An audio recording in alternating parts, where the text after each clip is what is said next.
Hey, indie filmmakers, I'm Griffin Hammond. I'm Nick Bodemer, and on this week's episode, when Griffin's filmmaking equipment fails to arrive, he's forced to improvise and build his own. Plus, your questions about earning money with cheap filmmaking gear, putting Canon glass on mirrorless cameras, and the proper exposure for your productions. Hello, Nick. Hello, Griffin. How are you? I'm good. What'd you think of my intro just there that I read to the camera? Did it sound okay? Yeah, I think so. Why? We said, all right, let's go. And I said, yep, I'm recording. And then you just went, and I realized I had not yet read my intro. So I did that live on the fly, never having read it before. That was pretty good, I thought. Oh, it sounded great. Yeah, sometimes you stumble. Usually you need to try. But maybe it's because you put too much pressure on yourself. And this time you just didn't even have a chance to get nervous. And, I actually felt the suspense. I was like, when Griffin's filmmaking, I was like, where is this going, this sentence? And then it failed to arrive. Oh, my goodness. What happened? Well, Tell us. Maybe we should talk about what happened. So last week we talked about how I got my drone certificate. I think I was actually calling it a license, and we got a YouTube comment from Visible Tour who pointed out, you are certified, not licensed. I think pilots hate this because there is no remote pilot license. Yeah, I think let me look at my temporary certificate. It's called the Temporary Airman Certificate that I have right now until they mail me my official one. Gotcha. Okay. So, yeah, I'm a certified remote pilot. Anyway, now that I am that, I wanted to take my drone out for its first official FAA certified flight, and I recently started flying with the iPad instead of the phone. Yep. You mentioned that you make your wife act as a stand for you, basically. Right. So I wanted to stop making her hold it. So I was trying to figure out a way to mount the iPad to the Mavic remote. How would you do that? Okay. Do you have any ideas? And this is a full iPad, not like an iPad mini that might barely be able to squeeze in those little grippers. Yeah, this is just too big, I think, to fit inside. Yeah, it can't go inside the little grippers. I mean, I'm sure the Pedco Ultra clamp is involved, but I can't think how. That was my original thought. Maybe I could just clamp the clamp right onto the remote. I worried about breaking the remote, though, clamping something onto it. It just seemed like not a great idea and probably not a very sturdy solution. So I went on Amazon, and there's this $23 product, which I wouldn't even have thought of this. It's just kind of like a metal piece that goes in between those two grippers, like where your phone would go, and then it has an iPad stand sticking off of it. So your iPad pretty much goes in front of your remote. You might not even be able to see the remote very well, but kind of hovering above it is the iPad. But it didn't show up. Yeah, I mean, I was hoping, I ordered this Tuesday. I was hoping it would be here by Saturday when I went to go upstate New York and fly around in the woods, and it hadn't shown up. And so I realized at this point I probably could just build my own. Of course you can. And so I started looking around at all the gear that I had, just stuff that I'm not using anymore. The first thing I found is, I mean, it's funny, this is a DIY project, but in the end it probably cost, if you were to go out and buy all these parts, it would probably cost $200 to make this $20 thing I could have bought on Amazon. But you have the parts. Yeah. You wouldn't buy these parts because they're too expensive, but because I already had them around. One of them is a cage for the GH4. Okay. And it's it's a $100 product, but someone gave it to me years ago. I don't use it anymore. And I realized I could just take the cage apart, all four sides, and I just took the bottom piece of the cage because it's a really lightweight piece of metal and it has holes in it, and 1/4-inch screws can go through it. So that's the piece that I'm putting between the two grips of the controller. Then I found, that Reflex shoulder rig that I have, and I've already torn it apart because I'm currently using it. I'm using the rail system that it came with to be that retractable camera arm in my closet for the podcast, right? Yeah, so most of the shoulder rig is screwed into my shelf right now, and or my closet, and it's holding my camera in place that's filming me right now. But the handles for this thing were still available, and so I took the little, I don't know, there's like a little metal bar that's 2 inches long, and I pulled that off the handle, and so now that is sticking off of the cage piece. And then on top of that is, I actually already have a iPad clamp kind of made for filmmaking. It has like a 1/4 inch, it's a Joby device that clamps around the iPad, and then has a 1/4 inch screw hole so you can mount your iPad to a tripod or something like that. And I actually use it more for a monitor than an iPad. I use it like when I was doing a slider move, I'll mount a monitor to the slider so that you don't have to like follow the moving camera with your eyes. Gotcha. So now I have this lightweight little thing that's it's the sum of 3 different pieces, and I've put a little lanyard on it, actually like a red digital cinema lanyard. I don't know where I got this. So now I can wear the whole thing around my neck so I don't drop my iPad and my remote. But it does the job. Nice. Do we have a photo or something of this device, or maybe you're holding it right now? I mean, I'm showing it right now, yeah. And you can imagine. Everyone gets to see it but me, basically, because it's just an audio call. It's very confusing. But it worked perfectly. Good. I mean, I suppose I would recommend just buying the $20 one. I don't know why. I don't think it was Amazon's fault. I think the U.S. Postal Service failed to deliver it. They lost it somewhere. Unacceptable.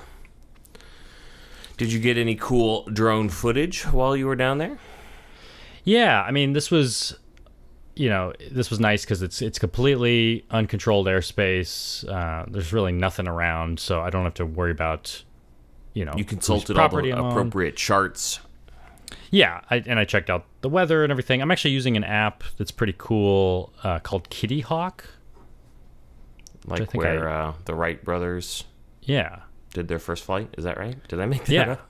That's why they named it that way. Yeah. Yes. I failed to talk about this last week. It's kind of only useful for people who have passed the Part 107 certification that we talked about last week, because it's really designed for someone who has all those has those privileges. And it shows you airspace, and it shows you weather conditions. I also really like that you can create checklists, and so that's been really helpful. Like I have a pre-arrival checklist and a pre-flight checklist to make sure, one, am I bringing everything? Have I checked all the appropriate charts and weather? Am I turning everything on correctly? Did I remember to turn up the brightness on the iPad before I started flying? All that kind of stuff. And so yeah, I like that app a lot. It only costs like $20 for the whole year. Nice. But then another app that I'm playing with right now is called Drone Deploy. Okay. And this was an app that my friend Matt Edwards told me about, and that's why I got curious about it, because I think he was using it. It's like it does automated flights of your drone, which I was nervous about. But the idea is that it flies it for you? Yeah, like it's really designed for like, it has a lot of like construction and farming applications. The idea is that you look at a map on Drone Deploy, and you can draw an area that you want to capture in high resolution. And you could set some things like how much overlap do you want in the photos and all this stuff, and how much resolution do you need. And then it just draws a flight plan for you. It says, okay, well, if this is the area you want me to cover, I'll send up the drone, I'll fly back and forth, back and forth, back and forth, collect all the photos I need, and then stitch them together, and you'll get your high-resolution imagery. But it does all the flying for you, which I had to get comfortable with. But playing with it out in the woods where I had lots of room and lots of property that belonged to my friend, and I know I'm not in any weird airspace, I felt like I could finally try this thing out. So I told it that I wanted it to survey his land. I drew the map, and it said, "Oh, this will take 6 minutes, and I'll take 100 photos." And I sent it up, and it did its thing. It just went back and forth. All right, I've got a million questions. I got to start right at the beginning, though. Yeah. How does Drone Deploy control the drone? So it's an app on the iPad or on the phone.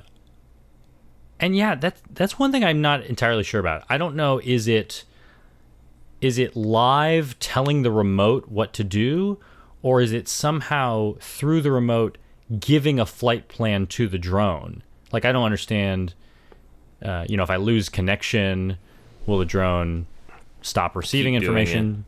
Yeah, I don't know. All I know is that... could I do this with my Spark somehow, or is this a feature of the higher-end drones?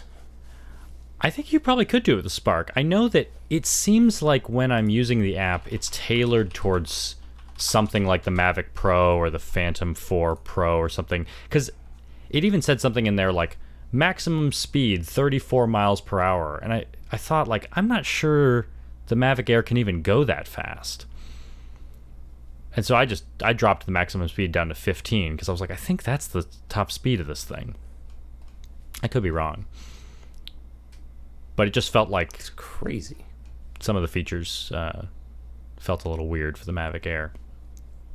Yeah, it's not free software. It's free to try it. So I'm still in my trial plan. I think it costs like $83 a month at the cheapest. So it's expensive. But I think the idea is, like, if you were a farmer, you could send this thing up every week, do an automated flight. You'd have a whole picture of all your crops. And it could even do some like plant health information for you. Like, it can do a lot of really smart analytics about what it's looking at. So you have the map that I created, right? Yeah, I've got it pulled up, and it just kind of looks like a Google Maps thing. So you're looking at the 2D map right now? Yep. So yeah, it took like 100 photos, stitched them all together, and this is my friend's property. And then what's crazy is because it also took so many pictures and from different angles, it's also able to generate a 3D model of what it just pictured. So if you click on the 3D model, do you see that? Does it take a while to load? Oh, it may take a second to load, yeah. Because it just basically the good part of the 2D went away, and now I'm just looking at not cool looking. Yeah, there is a lot of information, so it may take a moment to load it. Okay. Once it loads, you can drag it around. You can also like hold control and drag to like tilt it and change it and everything. But it's pretty crazy that like I just sent the drone up for 5 minutes and it came back with a full 3D map of my friend's house and his like wooded backyard. Like all the trees are pretty nicely rendered. It's almost like it created a video game level. What browser are you using? I'm in Chrome on Windows. I wonder if I need to do this on my Mac or something. I'm in Safari on Mac. I did find that I was having trouble. Load it up on my Mac.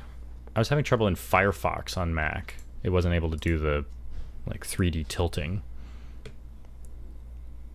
Uno momento.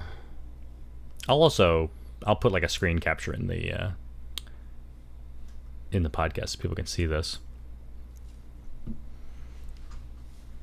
Yeah, I didn't realize how many apps there are that can control the drone other than DJI. Like I have, Kitty Hawk, the app that I really like for pre-flight stuff. It can also fly the drone. It pretty much has its own interface that looks almost identical to the DJI interface.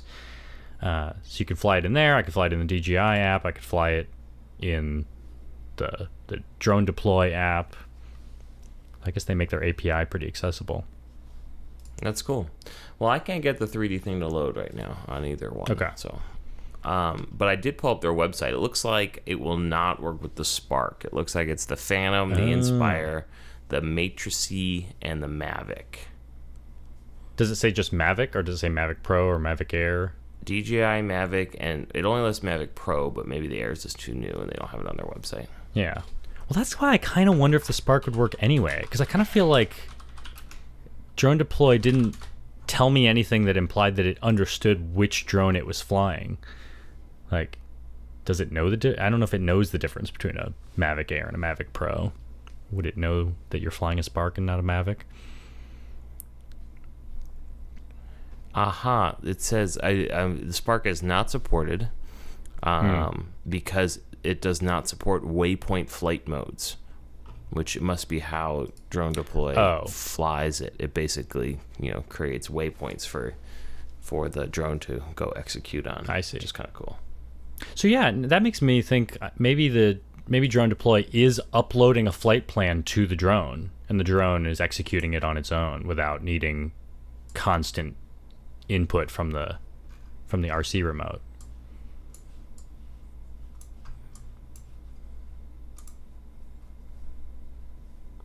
It's very neat, but I can't play with it, which makes me sad. Well, I'll see you in a couple weeks. I'm coming to Vegas so I can show it to you. Woohoo! And will you require pre-authorization from the FAA to fly in my yard and do this? Yes, but one thing I'm interested in trying is this system that I think we've talked about it months ago on the podcast that I didn't even fully understand at the time, and now I get it a lot better. There's this system the FAA has launched or is in the process of rolling out across the country called Lance. Do you remember this? I do. And at the time, I understood it as like, it's a way to digitally ask for authorization from the FAA, and you can get near real-time approval. And I thought it was like, maybe they look at some criteria like, you're a safe pilot and we trust you, and you're allowed to do it under a certain height or something. I didn't realize it's pretty much entirely automated, and it's really just asking one question. It's like, do you want to fly below this height? Like, they've kind of mapped out around airports and just said, even though this whole area is Class B airspace, like it is around Las Vegas, we know that planes are generally moving up away from the airport. So there are areas outside in that Class B airspace that actually have a ceiling that's higher than 0. Like over here, it's a ceiling of 100 feet. Over here, it's a ceiling of 200 feet or 300 feet.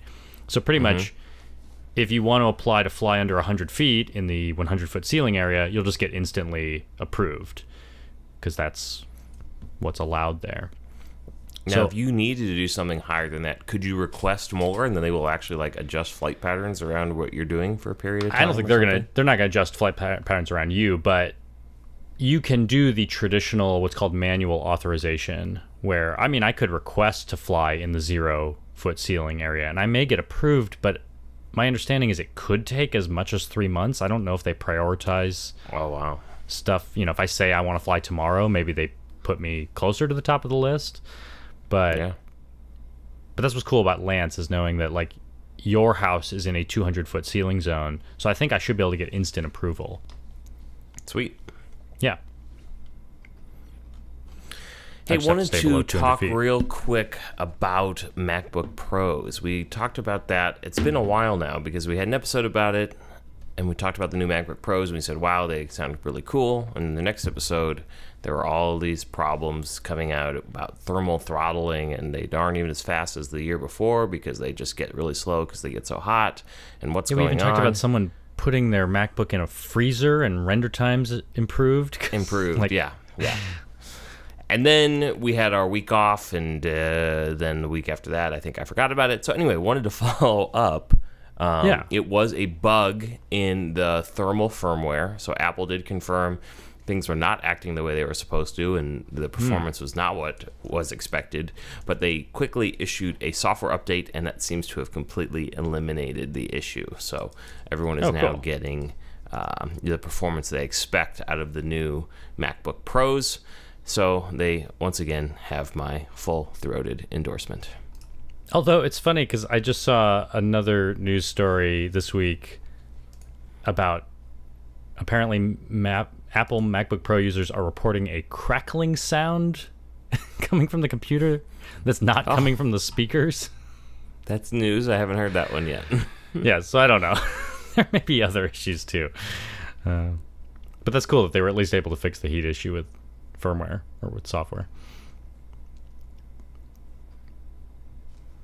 Good. Speaking of... You want to answer some questions? Yeah, we have some follow-ups to previous episodes to start off our questions this week. One is an email that I got from Jerry, who last week we had a question about selecting multiple ranges in Final Cut. Like, Yep. my thinking was you can't select more than one in and out point, but we talked about some workarounds, some other ways that you can select things, like doing keywords or favorites, like you suggested. But Jerry actually says you can select multiple in and out points. If you hold down Command and Shift while you do I and O for in and out in the event viewer, it will let you select multiple ranges in a single clip. Interesting. Yeah, so you could select so multiple we all learned ranges, something about this. then hit like E, which appends your selection to the end of the timeline. You could hit E and they'd all show up there. Or, as he points out, you could do Shift, Command, set your in and out points, and then you could hit F, like you said, to do favorite, but you could actually set all of those ranges as a favorite. Yeah. That's cool. More speed boosting tips. Yeah. And then we also had a YouTube comment from Chadzilla333 who says, wait, Griffin and Nick both have their ham radio license? Yes, we do. Very nerdy. I know. Have so we we got them. I haven't touched mine in a long time, but we had them in high school, right? And we both had radios in our cars. You know, we're 16 years old. You drove a sweet green Ford Explorer. Yeah. I had that little black car, and we would chat on the radio on the way to school in the morning. Yeah, this was it wasn't, maybe, I feel like it was pre-cell phones, but not really. I think cell phones were coming out, but just like not anyone had them yet. Right. Like we worked at Radio Shack, and I maybe had a phone, but I don't think we were making a lot of calls. I did back get then. my first cell phone in high school, but at the very end. And yeah. So like ham radio, So that was our best way to communicate with each other. We were pretty cool. Yeah. Let's see. Your call sign is KB9ZSC. And you are KB9ZUL, as I recall. That's correct. Yeah. Yeah. Yes. In fact, I pulled out that little Yaesu handheld ham radio. I pulled it out last week because one of the recommendations from the FAA is when you're flying near controlled airspace or near anywhere where there's flight paths, you should listen into frequencies to like control tower frequencies or airplane reporting frequencies, so you can listen to the air traffic. And so I pulled out my ham radio because I can dial it into those frequencies, and it worked. I was listening to like JFK's control tower. Which Yaesu do you have? I don't remember the model. I'm sure it's probably something your dad recommended because your dad. I wonder. I was gonna say I just went and found mine. I knew I had it in a drawer somewhere. My little radio. I wonder if I can listen to the pilots. How do I do that? Yeah. You'll Although have I to bet teach this me is the also like frequencies. on the internet. Like I bet you can. I think you can listen to control towers digitally as well. Oh, that's funny. All right, let's answer some filmmaking questions. You want to read this one from Austin? I would love to. Austin emails. I'm working on a political ad again, but this time they want way more B-roll. I can get things off stock websites. I'm assuming he means not stick websites. Yeah. But they want to use newspaper headlines and articles.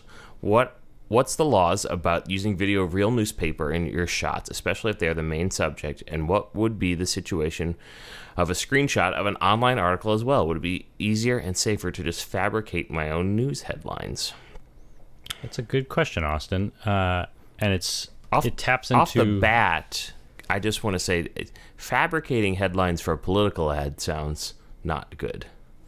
Just from a ethics perspective. Yeah, I'd be careful in the way you're doing it. Although, I think if you were to fabricate a headline that mimicked what people recognize as actually happening in the news, if you were to say like,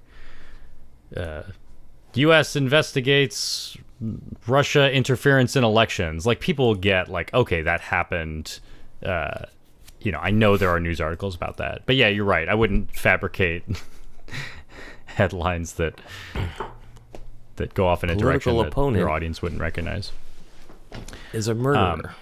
Right. Don't do that. But we've talked about fair use on the podcast before, and fair use is the idea that there is always a fair reason to infringe on someone else's copyright. You do have the right to take other people's copyrighted work and use it under certain circumstances. And I think there's definitely a protected one here that you may have a strong argument for using. You know, if your political ad is making the point, this issue that's facing our state has been in the news a lot, and then you show some headlines that prove that, you're using those. It's like you're citing them to support your argument the same way you would in like a paper for college, or if you're writing a news story. And so you can definitely get away with doing that. I do that all the time in news videos that I do for clients. I think I made a video where we were talking about Robert Mueller, and we showed a bunch of headlines about like what people had written about Robert Mueller. Although I certainly feel more protected doing that in a journalism capacity. I think no one is going to attack me when I'm working for a news agency and we're referencing other news stories like that. I think it is a little bit more dangerous if you're making political ads, because now someone, you know, a journalist probably doesn't want to feel like they're being exploited to promote a particular candidate. So I think if you're going to do that, you have to be careful. Like, are you showing it really truthfully and fairly? And if you feel like those people might get mad, maybe that is where you want to make some proxy headlines. Does that sound like good advice, Nick? And just to confirm, we are not lawyers. Yeah, again, we're not lawyers. And like always, fair use is a defense. It's an argument you can make, but it's not a foolproof. I mean, people could still sue you. Then you'd have to go to court and make your fair use defense, and maybe the judge agrees with you. But my advice to Austin would be, go back to your client and say, yes, I think we do have a fair use argument to do this, but do you have your own legal counsel you'd like to run this past? Is this a level of risk you're willing to take on? I mean, I think we're good, but do you want to risk it? And if not, let's figure out another way to do it. Here's a Twitter message that we got from Noah, who says he's a big fan of the podcast, and he's looking into shooting wedding and event videos and wondering if there's any way to get around having not so expensive equipment. He doesn't want to look unprofessional, but right now he just doesn't have the money to buy expensive gear. So what should he do? Should he start getting into this business? I think so. I mean, we got started with really low-end equipment, wouldn't you say? Oh, yeah. The Sony TRV 120 camcorder is we how we started had one shooting that weddings. We shared. Yeah. So, I mean, I think there's some basics that you need for wedding and event videography. Like, we had 2 cameras and we had 2 tripods. And I think when we started, we didn't even have good audio gear. We just put like a shotgun mic on one of the cameras, which... And it was like the Sony shotgun mic that they sold to go with these handy cams, so I think it was pretty terrible too. Yeah. So, I mean, those cameras were bad because they were not good in low light. They had a small CCD sensor. You know, they looked terrible during the receptions. They looked okay during the ceremonies, but they definitely weren't giving us like beautiful cinematic footage. It was we were dark, just there to grainy capture it. footage. Yeah. And people still liked it. I mean, what you're also bringing is your skill set. Like the fact that we know to set up the cameras on tripods because they're going to look a lot cleaner and easier to edit. And just the fact that we are editing between these 2 cameras. I mean, they've hired us to capture this moment in a way that someone couldn't on a phone holding it handheld. So it's the editing and the coverage that you bring, and I think you can definitely do it with. I mean, I think if you set up 2 iPhones correctly at a wedding, you could. I mean, you're right. You may not look very professional, but I think you could make a professional product that people wouldn't question. Yep. I totally agree. So Yeah. I say get started with what you got. Yeah, that's how we've all done it. Make some money and then buy some more gear when you realize which gear you're going to need to up your game. And the big thing is setting expectations, right? You don't want someone to expect that you're coming in with gimbals and drones and sliders, and you don't want to be showing them footage that isn't going to match what they're going to get. But as long as they know the kind of product they're going to get, then I don't see any issue. Yeah. And I think there's plenty of wedding clients who their first priority is getting a good photographer, and their second priority is like, maybe I want video. I don't know if I want to pay for it or not. And, you know, so if you can find a client that isn't looking for the highest quality, but they just know that they want it on camera because they want to be able to watch it later. They want to see the speeches later. They want to watch the vows later. Yeah, that kind of thing. Yeah. Capturing memories. Yep. We got a YouTube comment from Elvind, who is asking about the GH4 and other mirrorless cameras. So he's using a GH4 with micro four thirds lenses, but also likes to use Canon glass, and he's attaching that with a speed booster. So he's wondering what we think is the best solution. He's wondering if we've tested out speed boosters and larger lenses.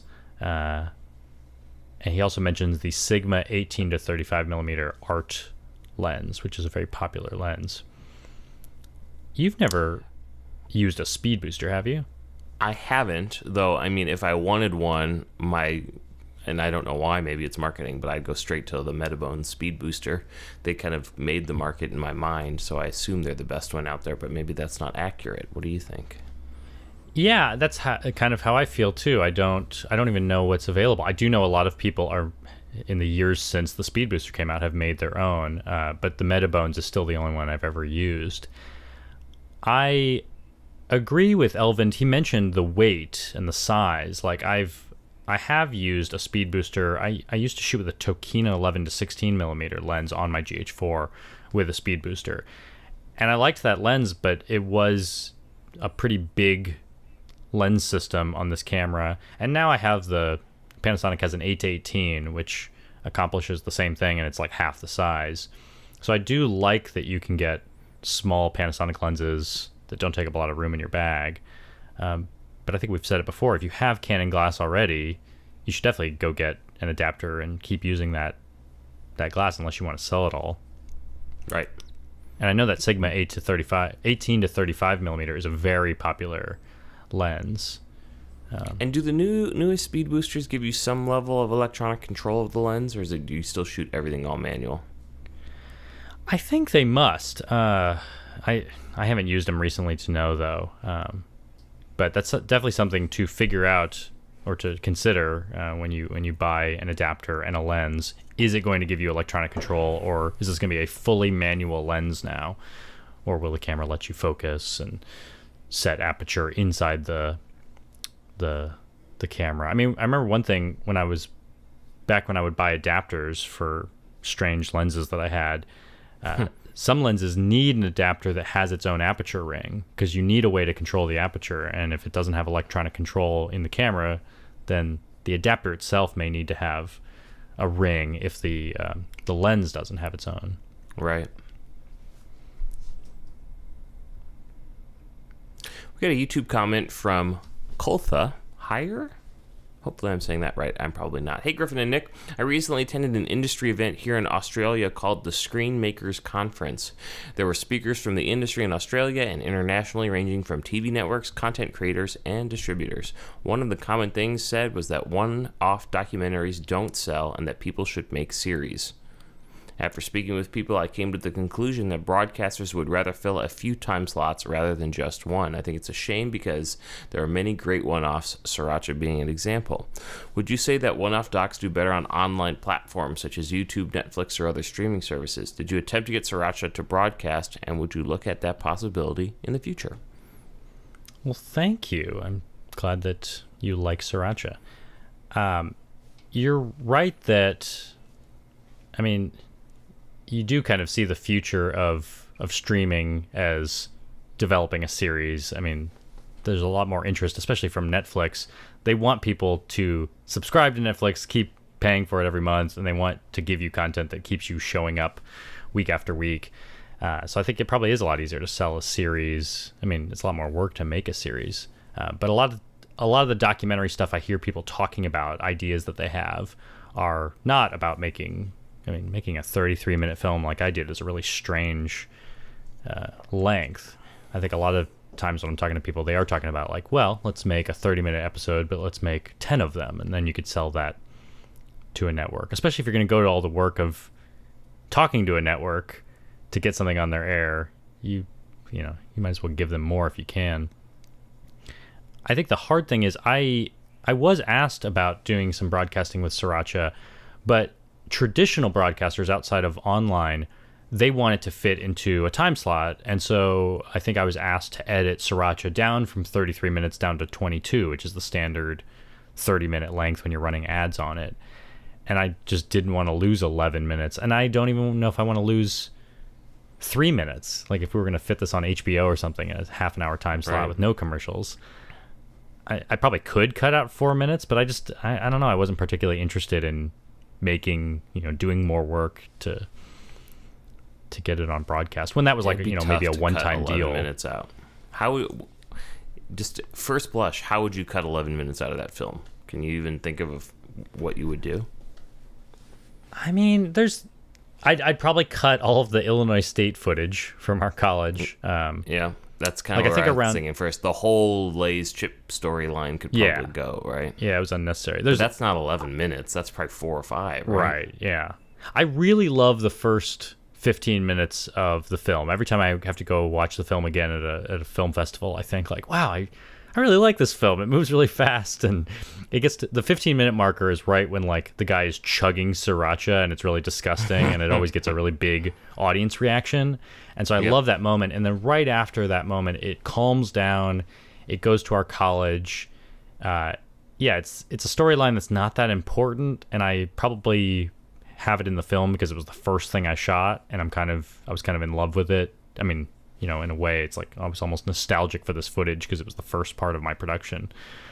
But yeah, I probably could drop those 4 minutes. I think after that is some chef talk, which is also not that interesting, but you do learn a lot. Like I think it's important to learn that sriracha's in and stuff. Spicy tuna. Yeah, but there's probably a way for me to get straight to Jet Tila saying, like, you have to go to Thailand. Like, we could probably go almost straight from chugging sriracha to Thailand. But even then, I may only lose, like, 6 minutes. I don't know. There's even more. It would be really tough to cut 11 minutes out of that film. And I think I was faced with something like, I don't even remember who it was, but I think a broadcaster was like, hey, we'll give you, like, I think they were offering, like, 1,000 or 2,000 or something to, like, run it on TV. But I'd have to cut 11 minutes. It was kind of like, all right, so I'm going to have to do, like, hours and hours and hours of editing to get this thing down, and I'm not even sure you're offering me enough to warrant that, and I'd be sacrificing my vision for this film, that kind of thing. So it wasn't worth it in the end. Interesting. But it is still on Amazon Prime, right? Yeah, it's on Amazon Prime. And to answer the rest of Kultha's question, I haven't really pursued broadcasters, or I haven't even figured out how to get it on Netflix or anything, so I've just been kind of happy with the self-distribution I've done.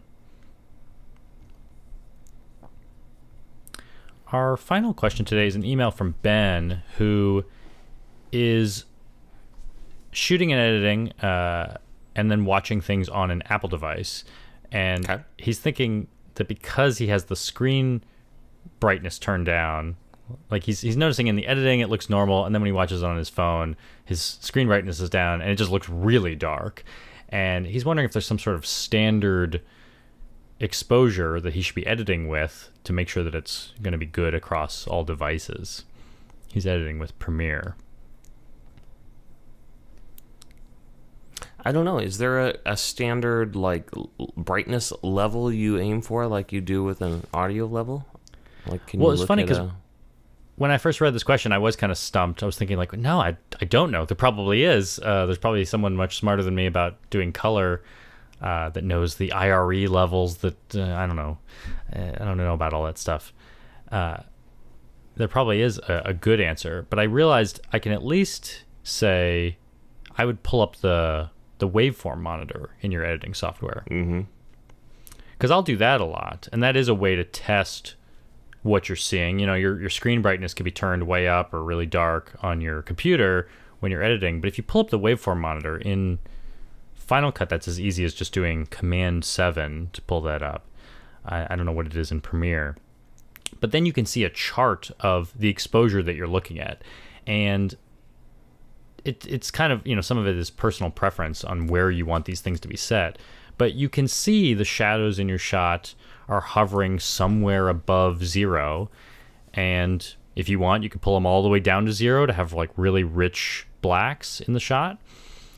If you go below 0, now you're clipping, you're losing details.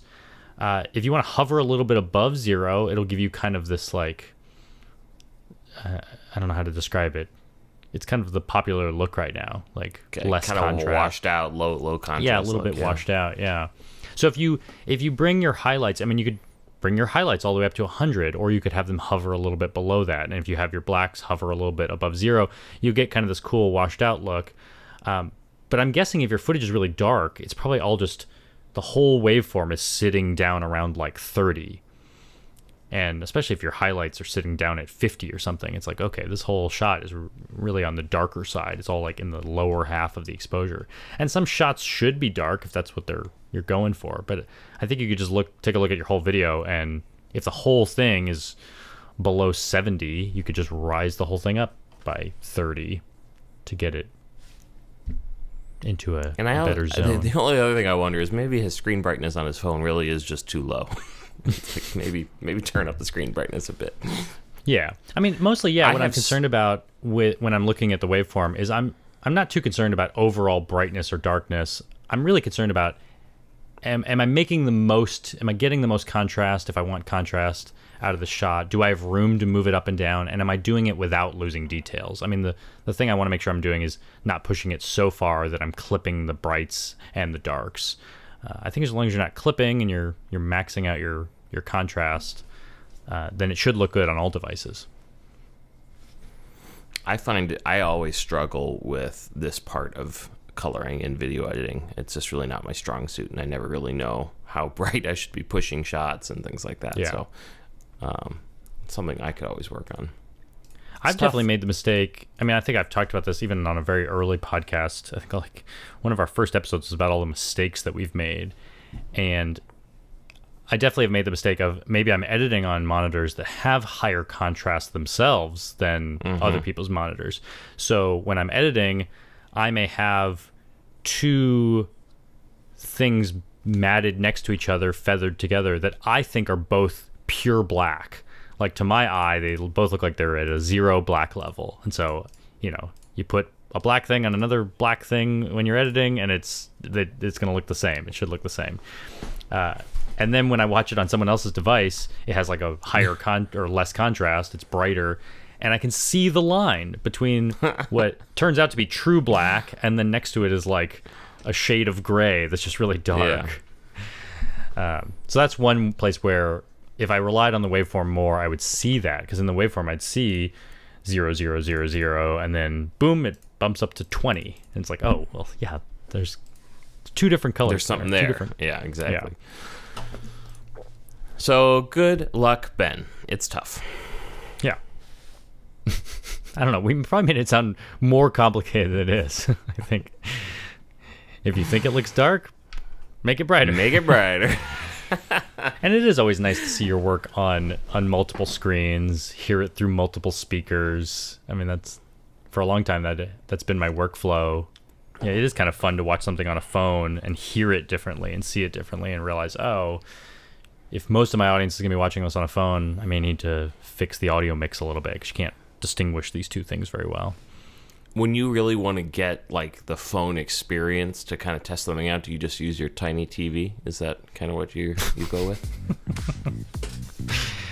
Actually, the biggest challenge with my TV is that it has I don't know, I probably could change these settings, but it's like the overscan settings where it crops in, basically. Yeah, I'm not seeing to the full edge of the shot. TV's cropping it a little bit, so if you have a graphic that's not in the title safe zone. They're so cheap now. Go get one of these 65-inch TCL. I don't need another TV. You do. That's the problem. You do. Anywho, we did it. We're done.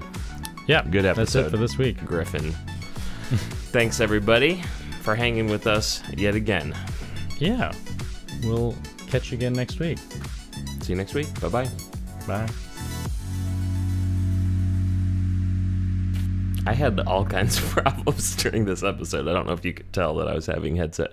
My AirPod died on me at one point. I had to go switch it out, and then it connected to my phone and not to the laptop. There was a good 30 seconds where I couldn't hear you. I'm always saying I got it back right as you like finished a statement, and I went, okay.